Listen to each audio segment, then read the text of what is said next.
엘리멜렉의 친족으로 유력한 자가 있으니 그의 이름은 보아스더라.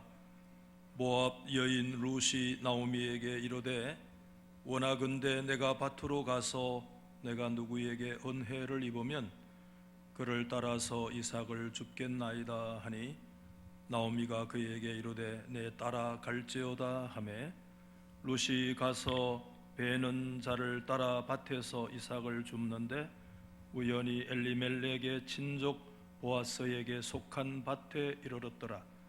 마침 보아스가 베들레헴에서부터 와서 베는 자들에게 이르되 여호와께서 너희와 함께 하시기를 원하노라 하니 그들이 대답하되 여호와께서 당신에게 복 주시기를 원하나이다 하니라. 보아스가 베는 자들을 그늘인 사환에게 이르되 이는 누구의 소녀냐 하니 베는 자를 그늘인 사환이 대답하여 이르되 이는 나오미와 함께 모압 지방에서 돌아온 모압 소녀인데 그의 말이 나로 베는 자를 따라 단 사이에서 이삭을 줍게 하소서 하였고 아침부터 와서는 잠시 집에서 쉰 외에 지금까지 계속하는 중이니이다. 아멘. 할렐루야. 우리 서로 인사도 한번 합시다. 잘 오셨습니다 하고. 저를 보지 마시고 또 옆에 있는 분도 한번 봐요. 누가 오셨는지. 오늘 6월 마지막 주일 또 상반기를 마치고 이제 우리 다음 주부터 또 백추 감사절을 기점으로 또 하반기가 시작이 되는데 하나님께서 또 새로운 은혜를 주실 것을 믿습니다.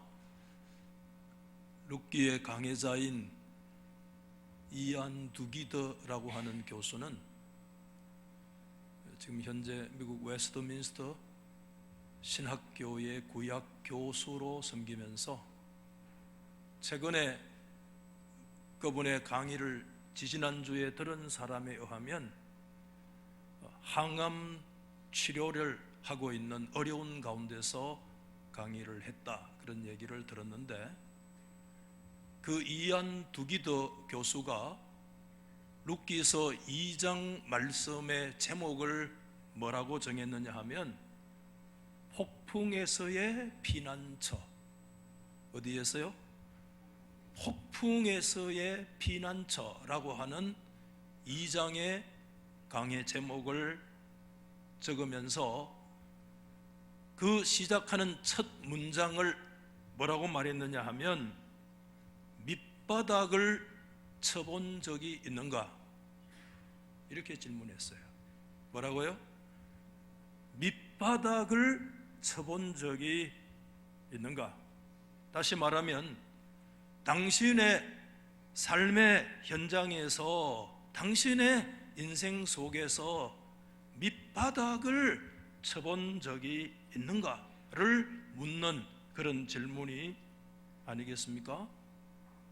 왜냐하면 지금 베들레헴에 돌아온 나오미와 룻이 처하여져 있는 상황이 바로 폭풍을 만난 상황과 같고 더 이상 내려갈래야 내려갈 수 없는 밑바닥의 상황 속에 놓여 있다라고 하는 것을 말해주고 있는 거 아니겠습니까?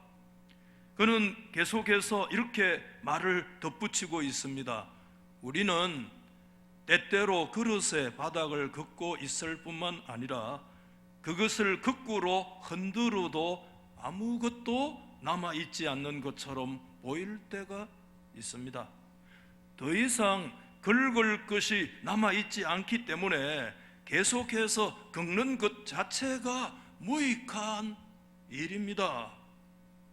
아무리 긁고 긁어도 더 이상 나올 것이 없고 심지어는 그것을 거꾸로 뒤집어 흔들어도 아무것도 남아 있는 것이 없는 그런 상황, 우리의 삶 속에서 밑바닥을 칠 수밖에 없는 그런 상황을 말씀해 주고 있는데 우리는 이런 상황을 일컬어서 사실상 절대 절망의 상황이다, 이렇게 말씀을 드릴 수 있을 것 같아요. 동서남북 그 어디를 보더라도 새로운 희망의 출구를 열어갈 수 있는 그런 모습이 보이지 않고 발견할 수 없는 그런 상황을 우리는 절대 절망의 상황이다, 그렇게 생각할 수밖에 없습니다. 제가 좀 부끄러운 얘기지만 지난주에 그런 얘기를 하려면 사실상 간단한 얘기라도 용기가 필요해요. 제가 지난주 저희 어머니의 생애사를 간단하게 좀 말씀을 드린 적이 있기는 합니다만은, 집에 가서 저희 아내가 저를 보고 그러더라고요. 그런 거 보면 당신은 입지전적 인물이야, 그러더라고요. 제가 그런 얘기를 들으려고 한 얘기는 절대 아니고, 조금이라도 그런 걸 통해서 하나님의 말씀이 조금이라도 더 드러날 수 있다면 물구나무라도 목사야 설 각오가 되어 있는 거 아니에요? 전적인 하나님의 은혜일 수밖에 없는데, 그 얘기를 듣고 혼자 가만히 돌이켜서 생각을 해보면 당시 저의 집안의 상황은 어쩌면 도저히 희망을 가질래야 희망이라는 단어 자체가 매우 사치스러운 그런 상황일 수밖에 없었습니다. 아버지는 굉장히 무능하시고 병들어 계시고 시골에 살면서 땅이라고 하는 거 한 평 없는 그런 시골살이 여러분 아시잖아요. 수없이 딸려있는 자식들, 늘어가는 빚, 먹을 것이 떨어져서 계속해서 양식을 꾸지 않으면 살아갈 수 없는 상황. 그러면서도 1월부터 12월까지 그 어디에서도 수입이라고는 한 푼도 들어올 수 없는 그런 상황에서 그때 그렇게 여러 식구들이 어떻게 그 절망과 같은 시기를 건너왔을까? 가만히 생각해 봐도 도저히 제 머릿속에서는 사실 이해가 안 돼요.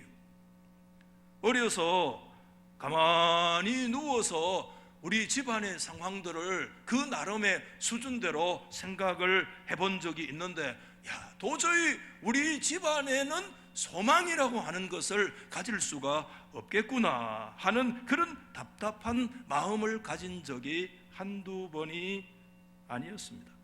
아버지는 계속해서 병중에 계시면서 초등학교만 졸업하면 저를 향해서, 저는 잊어버리지도 않아요, 경기도 시흥군 서면 소화리 저희 큰형님이 바카스 공장에, 병 만드는 공장에 일을 하고 있는데, 아버지가 네 초등학교만 졸업하면 경기도 시흥군 서면 소화리 너 큰형님이 있는 그 공장에 가서 돈 벌어야 된다를 계속해서 내내 몇 년 동안 그런 성화에 제가 시달릴 수밖에 없는 그런 삶을 살았는데, 그래서 그런지 초등학교 그때 1학년 때 예수를 저희 가정 전체가 믿기는 했습니다마는 한 5년 동안에 심리적인 굉장히 큰 고통을 받고 잠을 제대로 잘 수 없는 그런 심리적 고통에 수년을 시달리는 그런 순간이 있었는데,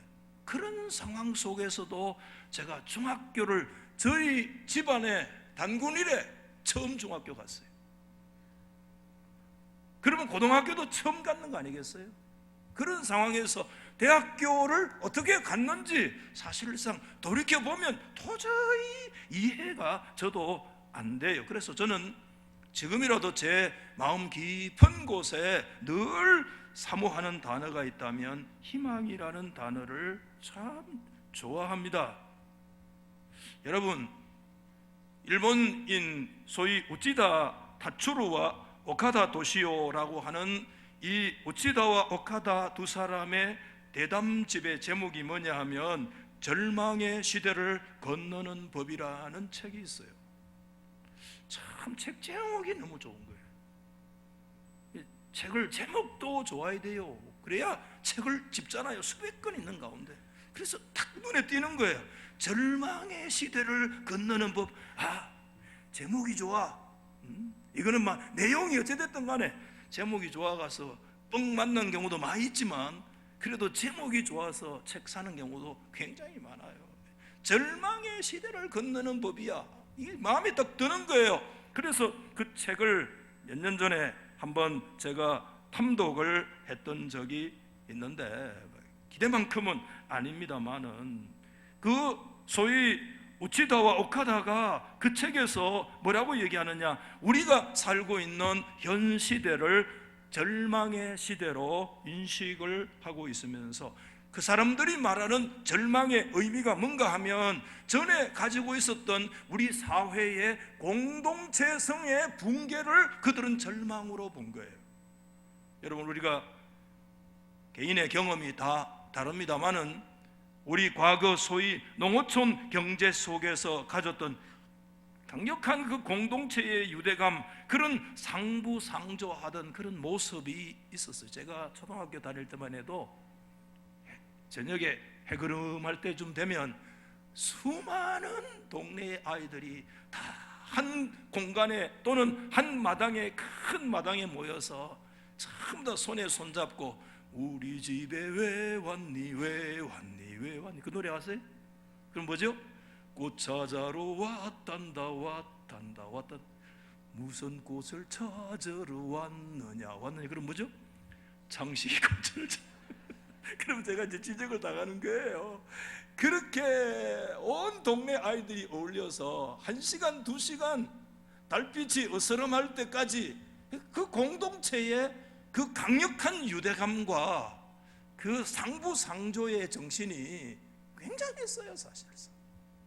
그런데 우리 사회가 부유해지고 사회가 재화와 돈을 추구하고 돈이 사실상 우리의 모든 것을 다 해주는 듯한 그런 시대를 우리가 맞이하면서, 그런 모든 강력한 그 공동체성 자체가 완전히 그냥 무너져 내리면서 결과 사람들은 서로 간의 분단과 고립을 강요당하는 그런 사회가 되고 말았다, 이렇게 얘기하면서 우치다와 오카다가 이런 시대가 새로운 틀로 재편되지 않으면 이 사회는 더 이상 희망이 없는 종말을 향해서 가고 있다, 이렇게 얘기를 하면서 그 사람들이 제시하는 대안이 한마디로 얘기하면 소위 정여경제론이라 이렇게 해서, 쉽게 말하면 아무런 대가를 바라지 않고 자신이 가지고 있는 것들을 자신의 공동체에서 유무형의 어떤 것들을 나눌 수 있는 그런 새로운 형태의 공동체를 세우고 만들어야 된다, 이렇게 얘기를 하는데, 그걸 정여경제론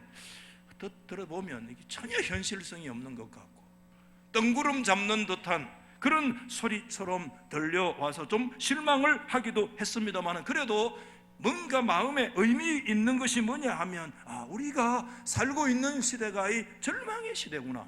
우리가 말하는 절망이라고 하는 것은 우리의 공동체성 자체가 완전히 무너져 있는 시대구나. 이럴 때 우리 어른들, 우리 기성세대 아니면 어떤 기득권의 가진 자의 역할이 무엇인지를 다시 생각해주고, 오늘 이와 같은 절망의 시대에 공동체라고 하는 이 공동체의 소중성이 얼마나 큰가 하는 것을 다시 생각하게 하는 그런 경우가 있었습니다.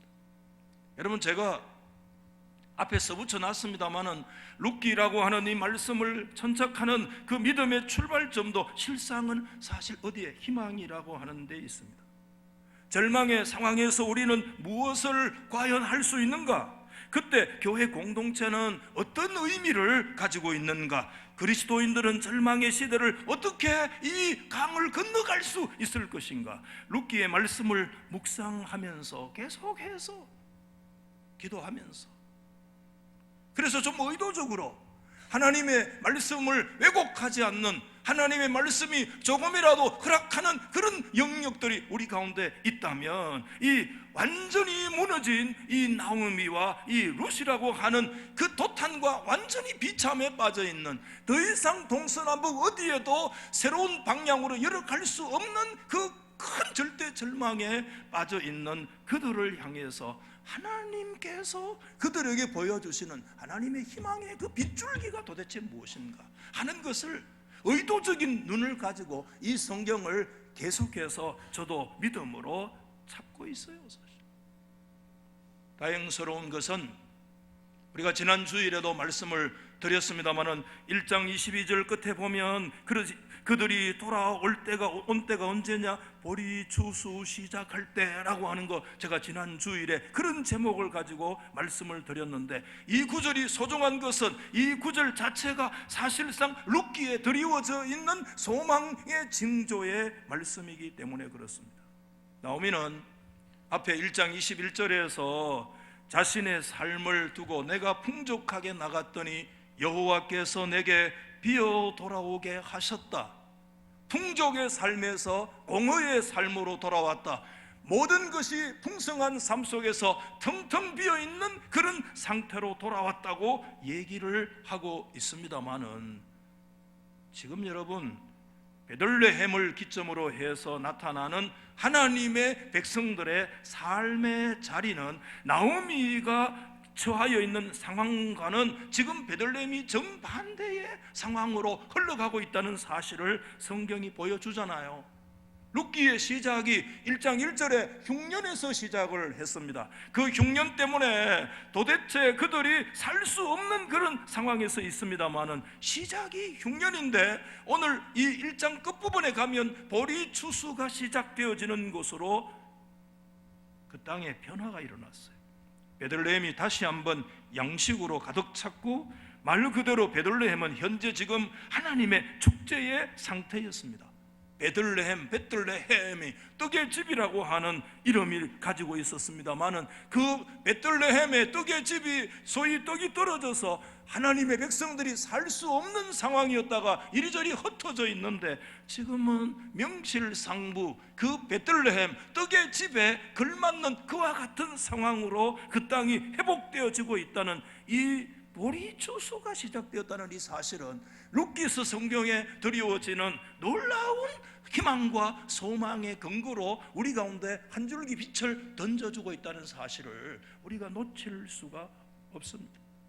왜 그러냐 하면, 베들레헴이 말씀드린 대로 흉년에서 지금 풍년으로, 공허에서 다시 풍족함으로 지금 상황이 전환이 되어졌다고 한다면, 텅 비어서 돌아온 나오미와 룻의 삶에도 희망이 있다는 반증을 우리 가운데 보여주고 있기 때문에 그렇습니다. 앞부분에 말씀이 있죠. 여호와께서 자기 백성을 돌아보셨다. 파카드라고 하는 유명한 단어가 있었지 않습니까? 하나님께서 자신의 백성을 돌아보실 때 절대 절망의 상황에 빠져있던 그런 나오미와 룻도 하나님의 백성이잖아요. 하나님의 날개 안에 찾아 들어온 사람이 룻이 안에 이제 뒷부분에 그런 단어가 나와요. 하나님의 날개 아래 피하기 위해서 찾아 들어온 한 마리 참새처럼 말이에요. 하나님께서 하나님의 백성들을 돌아보셨다면, 하나님은 누구도 돌아보시느냐? 절대 절망의 삶 속에 폭풍과 밑바닥에 완전히 빠져있는 그 룻과 나오미도 하나님이 돌아보신다고 하는, 그래서 흉년의 땅이 추수의 땅으로 바뀌어지는 그런 역사가 일어나게 되어졌다면, 이런 완전히 무너진 그런 룻과 그런 나오미의 삶도 하나님께서는 그들의 삶을 회복시키시는 하나님의 역사, 샤다이라고 하는 전능자께서 그들을 다시 돌아보신다고 한다면, 그들은 그 샤다이의 은총으로 또다시 그 베들레헴이 회복되어지는 것처럼 그들도 언제든지 회복되어질 수 있다고 하는 그런 소망의 징조들이 지금 어디에 나타나고 있느냐? 이 베들레헴 온 땅에 지금 축제의 분위기로 풍성한 추수의 현장으로 가득 들어차고 있는 거예요. 이게 하나님의 헤세드의 그 시를. 저는 오늘 저와 여러분의 삶 속에 이런 하나님이 우리를 돌보시는 하나님의 헤세드가 저와 여러분의 인생 속에, 우리들의 경제 속에, 우리들의 자녀 속에, 저와 여러분의 건강과 삶 속에 하나님의 헤세드로 채워주시는 그런 역사가 있기를 주의 이름으로 축원합니다. 우리는 여러분 기대를 가지고 하나님께서 구체적으로 그들의 삶에 어떻게 희망으로 역사하시는지를 우리는 살펴봐야만 합니다. 베들레헴으로 그들이 돌아왔습니다마는 아무것도 먹을 것이 없었잖아요. 그 아침에 때거리가 없어요.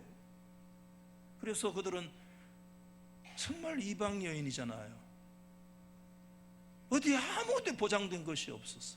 그날 그 때거리를 위해서 이 남의 집에 그 보리 추수하는 밭에 가서 정처 없이 헤매지 않으면 안 되는 그와 같은 이 상황 속에 들어가 있는데, 소위 이제 룻이 정말 그 추수가 한창이 진행되는 그 보리 추수 밭에 이삭을 줍겠다고 나서는 그 룻의 그 모습을 통해서 하나님이 오늘 우리 가운데 보여주시는 이 두 갈래의 희망의 징조가 있다. 저는 그렇게 믿어요. 오늘 말씀 보면서. 첫 번째가 뭐냐 하면 유력한 친족인 보아스의 등장입니다.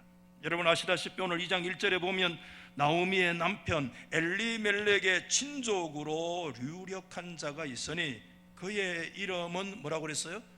보아스더라. 이렇게 성경에 말씀하고 있어요. 드디어 룻기라고 하는 성경에 친족이며 유력자라고 얘기하는 보아스라고 하는 사람의 인물이 등장되는데, 말씀드린 대로 이 보아스에게 2장 1절에 소개되어지는 대단히 중요한 두 가지 단어가 있는데 한번 받아하십시다. 친족, 받아하세요. 한번 친족. 그리고 하나는 뭐냐면 유력자. 친족과 유력자로 이렇게 소개가 되어지고 있습니다. 우선 친족이라고 하는 단어가 굉장히 중요한 단어예요. 히브리어의 미시파하라고 하는 이 친족이라고 하는 것은 구약 이스라엘 율법 사회에서 굉장히 중요한 존재, 이 친족이 얼마나 중요한 존재인가를 사실상 이해해야 됩니다. 여러분 여기서 말하는 친족이라고 하는 것은 동일한 어떤 마을 또는 인근 마을에 살면서 동일한 이익과 관심을 가지고 있는 혈족들을 일컬어서 친족이라고 얘기하고, 상호 보호하고 협조하는 큰 면에서 하나의 대가족적 그런 제도를 일컬어서 우리가 미시파하라고 하는 이 친족이라고 하는 단어가 사용되어지고 있는데, 중요한 것은요, 하나님께서는 여러분 아시다시피 율법 사회 속으로 구약 성경에 들어가 보면 그 친족 미시파하에게 율법으로 규정해서 하나님이 맡겨두신 의무가 어마어마해요. 사실 친족이라는 보통 단어가 아니에요. 우선 율법이 규정하고 있는 친족이 감당해야 될 의무는, 첫째는 뭐냐면 우선 어떤 친족이 후사 없이 남편이 죽어 있다면 그 율법 사회에서 계대 결혼이잖아요. 소위 말해서 그렇게 되어지면 죽은 미망인에게 남자 후손을 제공해서 죽은 자의 명맥을 이어가야 할 책무가 누구에게 있느냐? 그게 친족에게 있어요. 계대 결혼, 이건 그냥 새로운 여성과 그저 여성을 내가 아내로 더 맞이한다 이런 차원이 아닙니다. 이것은 재산상의 문제이기도 해요. 그래서 쉬운 문제가 아니었어요. 또 하나는 그 어떤 가족 공동체 가운데 누가 어떤 여러 가지 사정에서 땅을 잃어버렸다. 그러면 다시 소위 그 돈을 들여서 잃어버린 땅을 되찾아서 그 사람의 그 가문의 기업을 잇도록 해 주어야 될 책임도 누구의? 이것도 이 미시파 친족에게 있어요. 이걸 우리가 기업 물을 자라고 하는 이 고엘이라는 단어가 등장이 되잖아요. 세 번째는 어떤 사람이 또 빚이 져가지고 또 소위 노예가 되어졌다, 팔렸다 그러면 역시 그런 혈족들이 가가지고 소위 말하는 속전을 지불하고 그 노예 상황 속에 있는 사람을 이 속량해 줘야 될 책임도 율법에 누구에게 있느냐? 미시파 이 친족에게 주어져 있는 것이고, 또 억울하게 자신의 혈족 가운데 한 사람이 살해가 되어졌다 그러면 그 살해된 사람의 피해 보수자로서의 그런 역할을 감당해야 될 사람도 누구냐면 이것도 역시 친족이라는 거예요. 그러니 여러분 같으면 감당할 힘이 있겠습니까? 감당할 마음이 있겠습니까?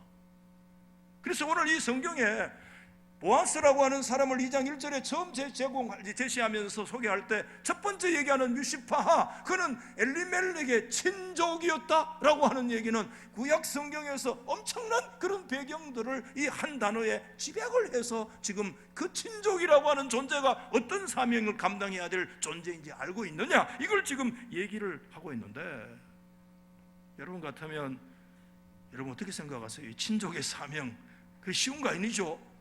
아무나 할 수 있는 사명 아니죠. 여러분 같으면 할 수 있겠습니까? 아무리 여러분 혈통적으로 친족이라고 해서, 또한 하고 싶다고 해서요 할 수 있는 일이 아니에요. 친족의 사명을 감당하려면 사실상 엄청난 그것을 너끈히 감당할 수 있는 기업을 물어주고, 종되었던 사람들을 가서 속전을 지불해주고, 그렇게 할 수 있는 그런 엄청난 부와 그런 재력과 능력을 갖추지 않으면 미시파가 사실상 혈통적으로 미시파하지만 그걸 할 수 없어요.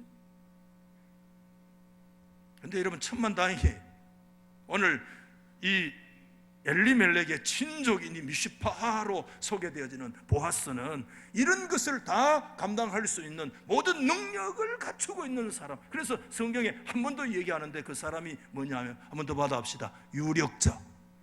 유력자라고 얘기하는 거예요. 친족만 가지고 안 돼요. 그것을 감당할 수 있는 유력자여야 돼요. 그런데 다행스럽게도 이 보아스가 유력자였다는 거예요. 유력자라고 하는 히브리 말에 이쉬, 요가는 겁니다.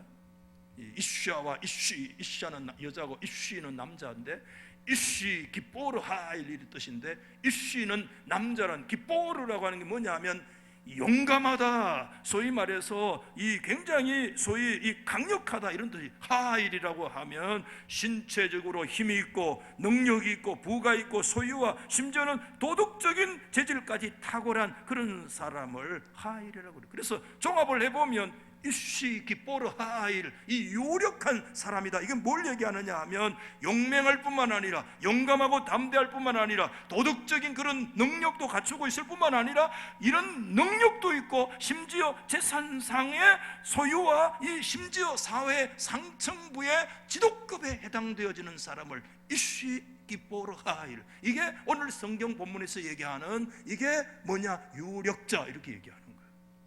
정말 다행스럽죠. 보아스가 나타났는데, 보아스가 혈통적으로 친족인데, 친족 미시파하는 엄청난 임무가 주어져 있는데 그것을 능히 감당할 수 있는 그런 유력자였다는 것, 굉장히 우리에게 오늘 이 성경을 처음 읽는 사람에게 굉장히 안도감을 주는 그런 단어일 수밖에 없는데, 그렇다고 문제가 다 해결됐느냐? 그렇진 않아요. 여전히 우리가 이 성경을 보면서 하나의 문제가 남아 있습니다. 무슨 문제겠어요? 여러분, 보아스가 혈통적으로 가까운 친족이었고 모든 의무를 감당할 수 있는 기뽀르 하일이라고 해도 여전히 하나 남아있는 문제가 있습니다. 그게 무엇이냐 하면, 보아스라는 사람이 믿음이 있는 사람이냐는 거예요. 하나님의 율법으로 규정되어진 하나님의 말씀을, 믿음을 가지고 도덕적인 영적인 자질을 가지고, 이것이 오늘 이 시대에 하나님이 내게 이런 은혜를 주셨기 때문에 내가 이 사명을 이 시대에 감당하기를 원하는 하나님의 뜻이구나라고 그 율법으로 규정되어 있는 그 사건들을 능히 기쁨과 믿음으로 하나님을 경외하면서 그것을 감당할 수 있는 사람이냐라고 하는 것이 이제 진짜 중요한 문제가 남아있는 거예요. 다 갖추어도 내가 안 하겠다 그러면 끝나는 거예요. 재산상에 내가 손실을 봐야 되고, 내가 시간적으로 내가 그 사람 때문에 내 인생을 거기에 일시적으로 내가 떼줘요. 내가 왜 그 짓을 하느냐 그러면 벌은 하나님이 주시는 것이지만 끝나는 거예요. 사실 이게 오늘 이 성경 안에 여전히 남아있는 그런 문제다. 저는 그렇게 오늘 이 성경을 관찰을 하고 있는 거예요. 그래서 여러분, 정말 보아스가 하나님의 율법으로 정한 그 의무를 기쁨으로 감당하기를 원하는 믿음의 사람이어야 되는데, 그러면 과연 보아스는 어떤 사람일까? 그는 도대체 어떤 사람이었을까? 어떤 인물이었을까? 우리는 스토리 전체를 알고 있는 그런 상황 속에서 그 보아스라는 사람이 어떤 사람인가를 우리는 짐작을 하고 있습니다만은, 그러나 여러분, 오늘 이 룻기의 현재적인 시점, 지금 나오미와 특별히 룻이라고 하는 여성이 처하여 있는 현재적인 시점 속에서 그 보아스라는 사람이 도대체 어떤 사람인지를 가늠할 수 있는 모습이 사실상 드러나 있지 않아요. 근데 다행스럽게도 오늘 이 본문 성경에 보아스의 인물 됨됨이를 알 수 있는 한 구절이 있는데, 그 구절이 저는 4절이라고 믿어요. 여러분, 4절 성경으로 돌아가서 한번 보시면 이렇게 되어 있어요. 같이 한번 읽어볼까요? 시작. 마침 보아스가 베들레헴에서부터 와서 배는 자들에게 이르되, 그 다음에 여호와께서 너희와 함께 하시기를 원하노라 하니 그들이 대답하되 뭐죠? 여호와께서 당신에게 복을 주시기를 원하나이다. 학자들은 오늘 이 상호간의 대화의 내용을 추수 때 하는 특별한 형식의 인사말이다, 그렇게 얘기를 하고 소위 주석을 하는 분들이 많았습니다. 물론 학자들이 그러면 그럴 수 있죠. 충분히 제가 동의를 할 수 있고 그럴 가능성이 있다고 생각하지만 저는 그게 동의가 안 돼요. 왜냐하면 여기에서 상호간의 이 구절은 단순한 추수 때의 어떤 특별한 형식적인 인사일 수도 있겠지만, 단순한 형식적인 인사로 저는 그렇게 해석하고 싶지가 않아요. 우리가 앞부분에 1장 20절과 21절에 소위 그 나오미의 애가를 우리가 지난주일에 잠시 생각했잖아요. 하나님 여호와께서 나를 마라가 되게 하셨고, 여호와께서 나를 쳐서 텅텅 비게 하셨고, 전능자 샷다이가 나를 괴롭게 하셨다. 이게 여러분 애가의 슬픔의 노래로 그렇게 하나님 앞에 나아간 것이라고 한다면, 오늘 2장 4절의 이 말씀은 당시 베들레헴에 소위 말해서 보아스를 위시한 그 일단의 사람들이 어떻게 영적인 상태를 가늠할 수 있는 지표요 신앙 고백의 모습이다, 그렇게 이 말씀을 보고 싶어요. 그래서 여러분, 보아스가 마침 그때 밭에 와가지고 베는 사람들, 일꾼들에게, 사환들에게 여호와께서 너희와 함께 하시기를 원한다라고 하는 이 말씀은 단순한 인사말로 끝나는 것이 아니라 지금 추수할 수 있도록 하나님께서 이 떡집인 베들레헴을 회복시켜 주신 것은 하나님이 함께 하신 하나님의 임재의 증거다. 할렐루야. 그것에 대한 고백이죠. 그때 사람들이 그 보아스의 말에 하나님께서 당신에게도 복 주시기를 원한다고 하는 이 말씀은 그냥 형식적인 인사말이 아닙니다. 약속의 땅이 이만큼 회복되어진 건 역시 누구의 역사냐면 여호와께서 하나님의 백성과 이 땅을 돌보시고 하나님이 축복해 주신 하나님의 역사다. 할렐루야. 그래서 저는 2장 4절은 그저 지나가는 형식적인 인사가 아니라 베들레헴 사람들의 그 시대에 그들이 어떤 사람이었는가, 하나님의 거룩한 임재를 인정하고 하나님의 그 임재로 나타나는 하나님의 축복의 역사로 말미암아 우리 베들레헴이 이와 같이 하나님의 역사로 이와 같이 회복되어졌다고 얘기해요. 결론적으로 말씀하면 이게 뭐냐 하면, 보아스라는 사람이나 거기에 함께 일하는 베는 사람들이 다 한마디로 얘기하면 어떤 사람? 받아하십시다. 진심으로 여호와를 경외하는 사람. 성경에 이런 사람을 여호와를 경외하는 자라고 그래요. 얼마나 다행스러운지 몰라. 그 사람이 친족이었던 것만 해도 감사한데, 그 친족으로서의 역할을 감당할 수 있는 기뻐하일, 소위 말해서 유력자인 것도 감사한데, 유력자임다고 다 감당할 믿음이 있어야 되는데, 정말 다행스러운 것은 그 보아스는 어떤 사람이었느냐, 하나님의 임재와 하나님의 축복을 인정하는 믿음을 가지고 있는, 여호와를 진심으로 경외하고 있는 사람이었다. 저는 그렇게 오늘 이 말씀을 보고 싶습니다. 이것이 여러분 얼마나 다행스러운 룻기서에 드러난 희망의 징조인지 몰라요. 아무것도 의지할 수 없는 곳에서 엘리멜렉의 친족 보아스를 만나게 되었다는 것, 그리고 그가 친족으로서의 의무를 다할 수 있는 유력자였다는 것 뿐만 아니라 그가 모든 것을 주신 분이 하나님인 것을 알고 하나님의 율법을 신실하게 수행할 수 있는 믿음의 사람이요 여호와를 경외하는 사람이었다는 이 말씀 안에 성경이 보여주는 새로운 희망의 빛을 우리 가운데 던져주고 있는데, 왜냐하면 이렇게 되어질 때 그 보아스만이 소위 나오미의 땅을 기업 물어줄 수 있는 사람이요, 보아스만이 룻과 계대 결혼을 통해서도 하나님의 역사를 이룰 수 있는 사람이기 때문에 우리가 결론적으로 이 성경을 들여다보면 그 친족과 유력자와 그가 하나님 여호와를 섬기고 있다는 사실이 얼마나 이 룻기에 큰 희망을 던져주는.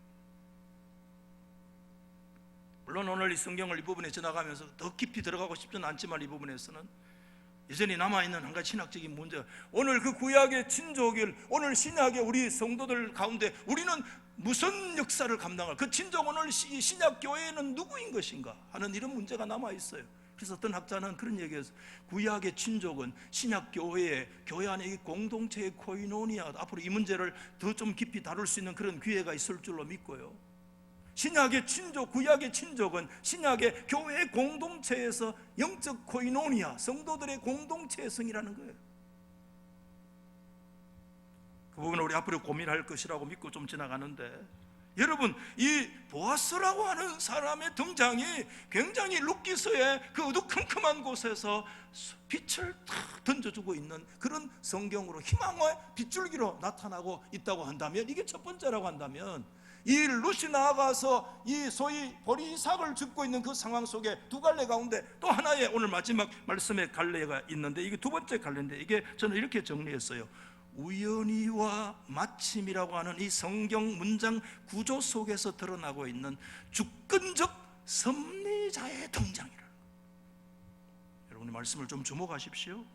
유력한 친족인 한 사람인 보아스의 등장이 한 줄기 룻기의 소망의 빛을 던져주고 있다면, 여러분, 이거와는 도대체 비교할 수 없는 정말 확실한 희망의 빗줄기가 또 하나 있는데, 그게 뭐냐 하면 주권적 섭리자가 등장하고 계신다는 거예요. 여러분, 룻기 성경을 가만히 보시면 처음 우리가 그냥 지나가면 거의 알아차릴 수 없을 정도로, 우리가 그냥 알아차릴 수 없을 정도로 매우 미세하게, 그러면서도 역사하고 강력하게 역사하시는 손길이 있습니다. 여러분, 룻기 성경 전체에 18가지의 다양한 호칭들로 나타나고 있고, 그 다양한 호칭에 걸맞는 섭리적인 손길을 보이시는 아주 잘 알아차릴 수 없는 정도로 순간에 보면 그 속에 들어와 있는 그분이 계세요. 그분이 누구십니까? 그분이 누구세요? 여호와 하나님이신 줄 믿습니까?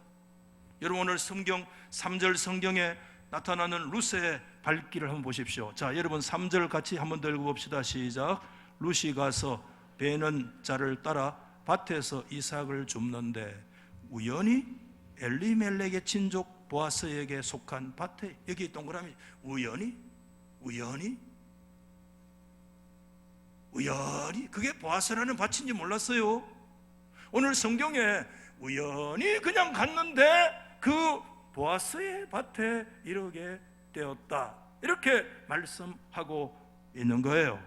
뿐만 아닙니다. 여러분 4절 말씀에 그게 이제는 보아스의 룻의 발길이, 그렇다면 보아스의 발길을 4절에 보십시오. 4절에 뭐라고 되어 있어요?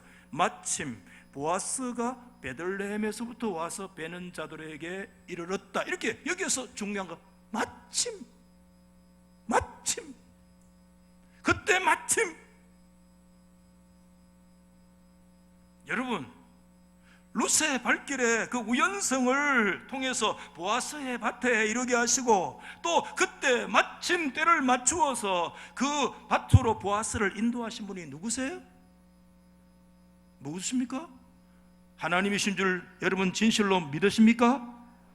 여러분, 룻기의 주인공이 누굽니까? 룻기의 주인공은 룻입니까? 나오미입니까? 인간적인 찬란한 주인공들이 있습니다.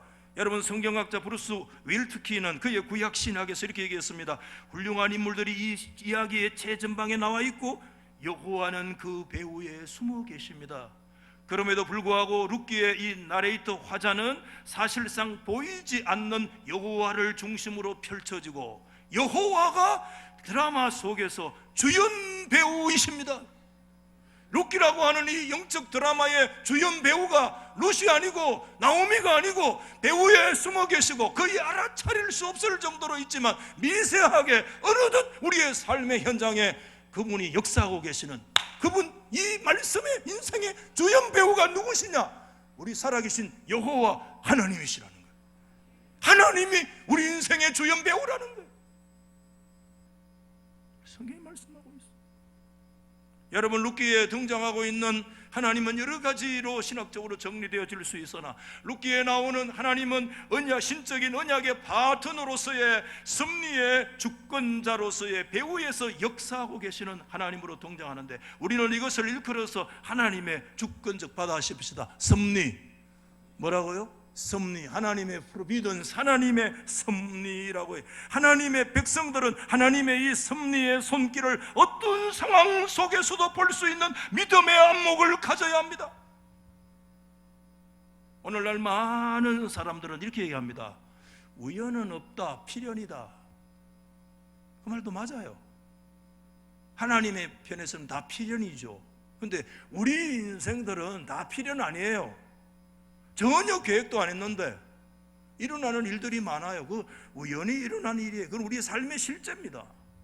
우리의 현장 속에서 아무것도 몰랐는데, 계획도 없었는데 일어나는 이 우연한 일들이 우리 속에 많아요. 그럴 때 우리는 당황스러워요. 나는 계획도 없었고 기도도 안 했는데 하나님께서 이렇게 만날 자를 만나고 그런 상황을 막 따뜻치게 하시고 그런 역사를 주셔. 하나님의 역사가 아닌 거 아이가? 이상하대. 아닙니다, 여러분. 하나님은, 받아십시다, 하나님은 우연을 통해서도 역사하시는 하나님이시다. 여러분, 우리가 공부했어요. 몇 년 전에 웨스트민스터 신앙 고백 30석장으로 구성되어 있는데 제5장의 제목이 뭐냐 하면 하나님의 섭리의 장이었습니다. 하나님의 섭리를 다루고, 제가 다시 찾아봤습니다.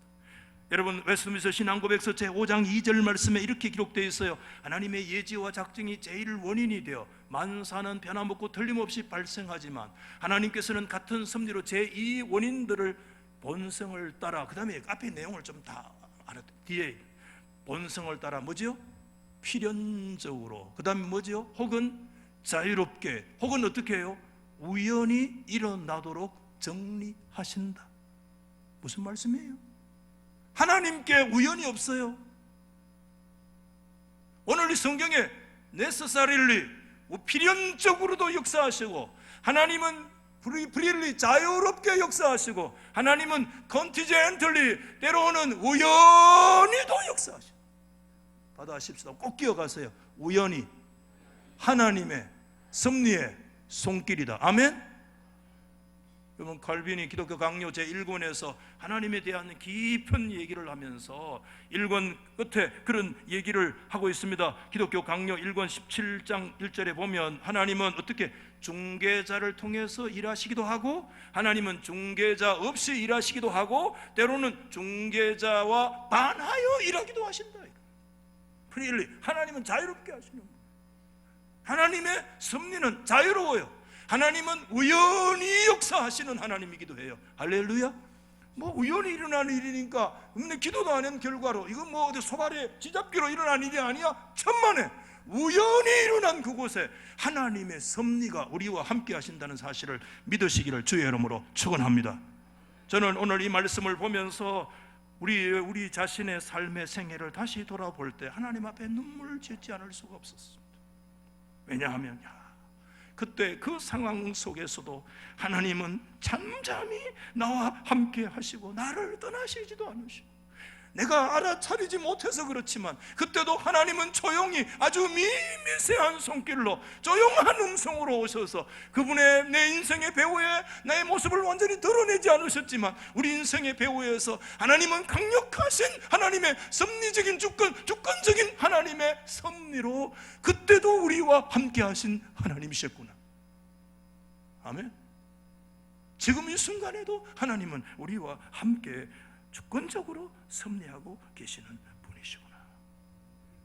말씀을 마치면서 나오미와 룻의 상황은 절대 절망의 상황이었습니다. 현실은 당장 끼니 한 끼를 해결하기 위해서 남의 집 보리밭을 헤매야 할 처지였습니다. 이방 여인으로서 이 일은 대단히 위험한 일이기도 합니다. 여러분, 그들이 어떻게 절망의 늪을 건너갈 수 있었습니까? 여러분, 오늘 저와 여러분 앞에 놓여있는 이 절망의 늪을 우리가 어떻게 건너갈 수 있습니까? 누구를 향해서 원망하면 해결돼요?